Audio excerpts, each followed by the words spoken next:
নমস্কার বন্ধুরা, আজকেও একটি ছোট্ট শব্দ তোমাদের সঙ্গে ব্যাখ্যা করতে চলেছি। শব্দটি হচ্ছে সম্পর্ক।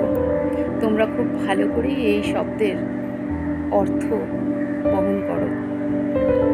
আমরা যখন থেকে ভূমিষ্ঠ হই তখন থেকেই কিন্তু সম্পর্কের বাঁধনে আমরা বেঁধে যাই, এবং এই সম্পর্কেই যত জটিলতা, সম্পর্কেই যত ভালোবাসা, সম্পর্কেই যত পোক্ততা, সম্পর্কেই যত মনোমালিন্য, তবুও কিন্তু এই সম্পর্ক আমাদের জীবনে ভীষণই মাইনে রাখে, খুবই গুরুত্বপূর্ণ।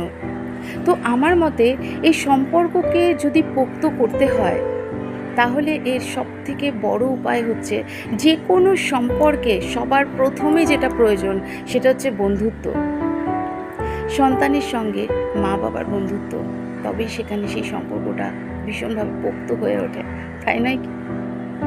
প্রেমিক প্রেমিকার সম্বন্ধ, সেই সম্পর্কেও কিন্তু সবার প্রথমে বন্ধুত্ব গড়ে ওঠে। হাজব্যান্ড ওয়াইফ, স্বামী স্ত্রীর সম্পর্ক, সেই সম্পর্কটিও তখনই মধুর হয়ে ওঠে যখন সেখানে একটি বন্ধুত্ব তৈরি হয়।